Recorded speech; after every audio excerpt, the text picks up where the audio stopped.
Next Nizamabad విషయానికి వద్దాం. నిజామాబాద్లో చాలా ఇంట్రెస్టింగ్ ఫైట్. ఇక్కడ కూడా ఓట్ పోలరైజేషన్ అనేది చాలా కీలకమైన అంశం. కోరుట్ల, జగిత్యాల ఈ ప్రాంతాల్లో ముస్లిం ఓటు బ్యాంకు చాలా కీలకం. కాంగ్రెస్ ఆ ఓటు బ్యాంకు మీద ప్రధానంగా ఫోకస్ చేసింది. సో ఆ ఓటు బ్యాంకు వన్ సైడ్గా పడితే సో గెలుపు ఈజీ అన్న ఆ దాంట్లో కాంగ్రెస్ ఉన్నది. ఈ విషయంలో ధర్మపురి అరవింద్ బీజేపీ కూడా గట్టిగానే ప్రయత్నం చేస్తున్నారు. సో మొత్తం వీళ్ళు పిఎఫ్ఐ పుట్టింది జగిత్యాలలో, మొత్తం అక్కడ ఒక రకమైన తీవ్రవాదులను పెంచి పోషిస్తున్నారు, జీవన్ రెడ్డి వాళ్ళకి ఆశ్రయం ఇస్తున్న రకరకాల విమర్శలతోని పైచేయి సాధించడానికి ధర్మపురి అరవింద్ కూడా ప్రయత్నం చేస్తున్నారు. సో ఇక్కడ ఫైట్ వెరీ ఇంట్రెస్టింగ్గా బీజేపీ వర్సెస్ కాంగ్రెస్గా ఉన్నది.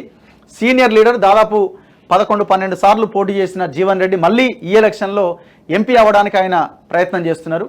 Sitting MP Dharmapuri Arvind BJP నుంచి మొన్న ఎంపీగా గెలిచిండు, మళ్ళీ ఈసారి రెండోసారి గెలవడానికి ఆయన ప్రయత్నం ఆయన చేస్తున్నారు. ఇక బీఆర్ఎస్ నుంచి బాజిరెడ్డి గోవర్ధన్ పోటీలో ఉన్నారు. ఇక్కడ కల్వకుంట్ల కవిత పోటీ చేస్తుందేమో అనుకున్నారు. మొన్నటిసారి ఓడిపోయింది, అంతకుముందుసారి గెలిచింది, 14లో గెలిచింది, 19లో ఓడిపోయింది. మళ్ళీ ఈసారి పోటీ చేస్తుందేమో అనుకున్నారు కానీ ఆమె పోటీకి దూరంగా ఉన్నారు. కేసీఆర్ ఫ్యామిలీనే టోటల్ ఎలక్షన్కి దూరంగా ఉన్నది. చివరికి ఎంత దారుణం అంటే నిజామాబాద్లో కవిత ఫోటో పెట్టడానికి కూడా భయపడ్డారు. పార్టీ నుంచి అఫీషియల్గా ఎక్కడా కూడా కవిత ఫోటోని వాడకండి అని చాలా స్పష్టమైన సంకేతాలు ఆ పార్టీ క్యాడర్కి వెళ్ళింది ఓరల్గా.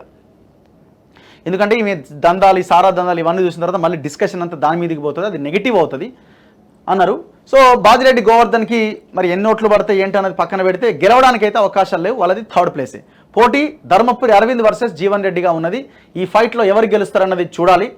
కొంత నేను అనుకోవడం ఇప్పుడున్న పరిస్థితులు ఇవన్నీ చూస్తుంటే అరవింద్ వైపే ఉంటుందా అన్న ఒక చర్చ తెర మీదకి వస్తూ ఉంది. ఆయన కొంత ఎడ్జ్లో ఉన్నారన్న వాతావరణం కనబడతా ఉన్నది. జీవన్ రెడ్డి కూడా అదే స్థాయిలో ఫైట్ ఇస్తున్నారు. ముస్లిం minority vote bank one side పడుతుందా, సో ఈ యాంగిల్లో ప్రధానంగా ఒక ఆలోచన నడుస్తూ ఉన్నది.